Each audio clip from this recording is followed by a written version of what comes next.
Hello, this is Joseph from Gorilla 3, and I'm going to review the vTab V7. At least that's what I think it's called. I bought it off of eBay for about $100 something. It said free shipping, so I'm guessing it's around $100. And I'll provide the seller link on the details below.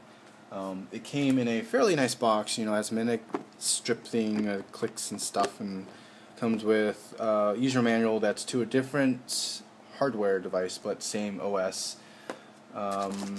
Headphones, USB to USB host for the keyboard, power adapter, USB to micro USB for our, I guess, charging as well. And that's it. That's all it comes with, other than bubble wrap and some stuff on top of it, which I ripped off. I bought this for my mom because she's really good at losing stuff and breaking stuff, so I figured a $100 loss is better than a few $100s, even something like the Amazon Kindle, which is $200. Comes with 1 Gigahertz processor, 512 RAMs, 4 gig of onboard storage, which it comes out to be 2.68 gigabytes to use afterwards. It's a capacitive screen, which is really important, especially for people who want to type on this thing. 7 inches again, has a VGA camera right there, which is that little dot. This is the power indicator, whether it's being powered on or off.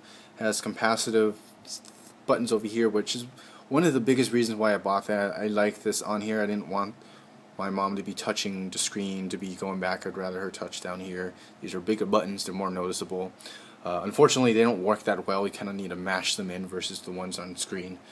And let's just start moving around the device here. Let's see if I can get some focus. So as you can see, this says volume up and down. However, it's actually menu and home buttons. Not quite sure why they did that. Power turns the screen on and off. And get some more focus into here. This is the audio, a TF card reader, which is like micro SD. The voice recorder part, I guess. Micro USB for, I guess, charging. Power on and off switch, which you need to switch this on, and then power, hold this on to turn it on and off. USB host for keyboards. I'm guessing this is a micro HDMI out, which should work. I haven't tested it, unfortunately.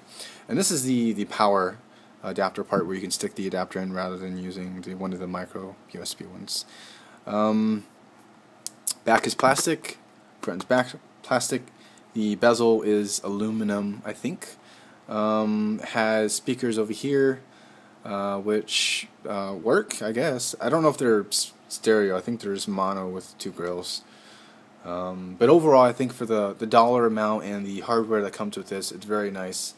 The VGA camera and the voice recording stuff sucks really bad, especially if you're doing video recording.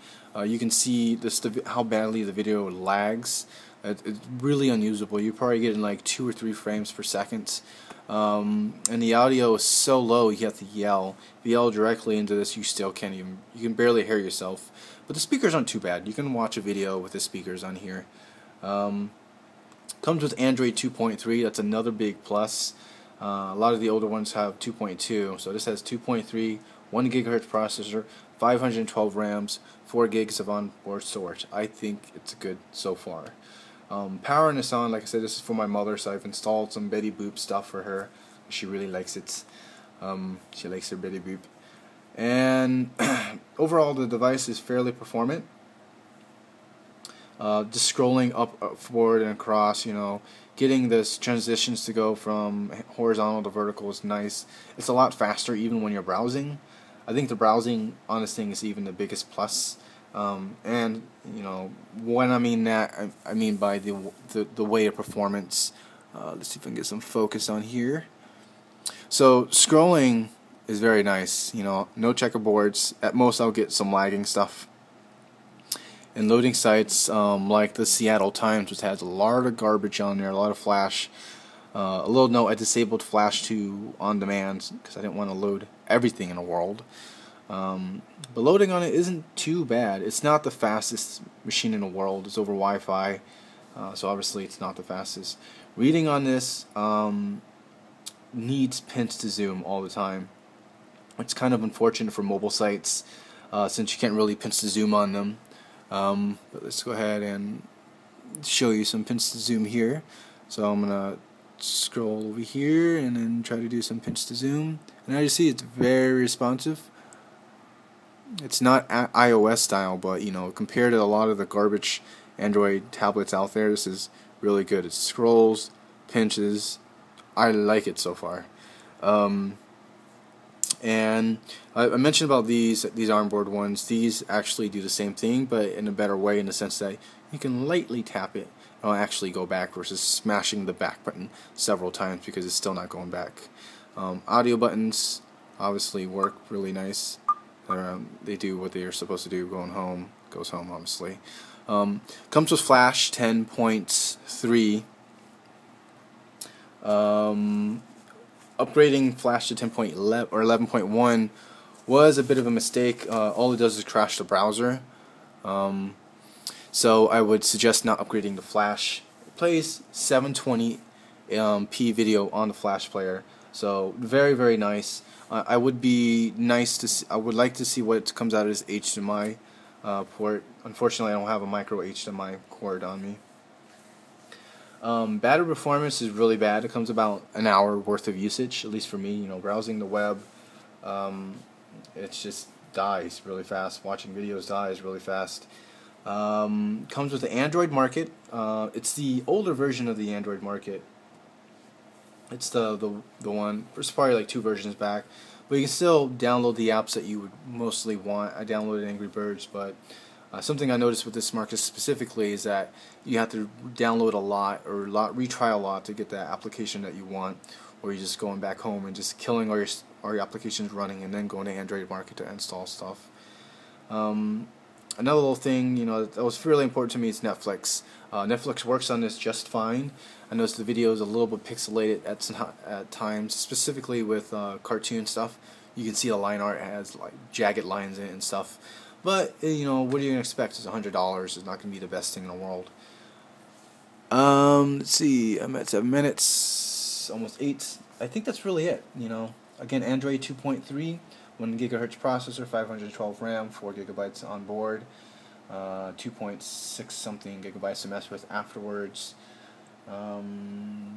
Let's see, if we go to settings, I'll go to here and I'll show you that in fact is Android 2.3, unless they're trying to fool with us and say it's not. But on here it says Android 2.3 kernel version blah blah blah, status, so signal, battery, whatever, and you know, that's really it. It's really with the device. Now, the reason why I bought this versus something like the Amazon Kindle was because I wanted to buy other stuff with it. The same seller that sold me this also sold something that I got destroyed by my dog before I got to review it, which is very unfortunate. And I bought this simply because the onboard keyboard here isn't the best, and I wanted to buy something that would protect it and give it a keyboard. So I bought this for $17 from the same seller. It's leather, but it got chewed up really bad and destroyed. The USB part got ripped apart by my dog. But it comes with a nice keyboard. It actually would have typed if it was still pluggable. The tablet would just slide in, so you slide your tablet in there, and you know, it has a little kickstand in the back so you can get it to stick, and at that point you have basically a netbook running Android with some nice specs. And that would be what this is. Now, something I noticed specifically with this thing, though, is that it doesn't actually keep the tablet from sliding out. Maybe it's because my dog destroyed this, but I doubt I would actually hold it from anything because I tried to bend it back in place, and it still doesn't seem to hold it. But it's a nice companion device with it, and which is why I would rather suggest buying something like this than the Amazon Kindle, because you want to protect your device, you want to buy applications. It's never good just by itself. So having an extra, you know, $100 or more to spend on that kind of stuff is nice. And that's really it. This is Joseph from Gorilla 3D, and I hope you've enjoyed my review of the WooPad V7 or whatever this thing is called.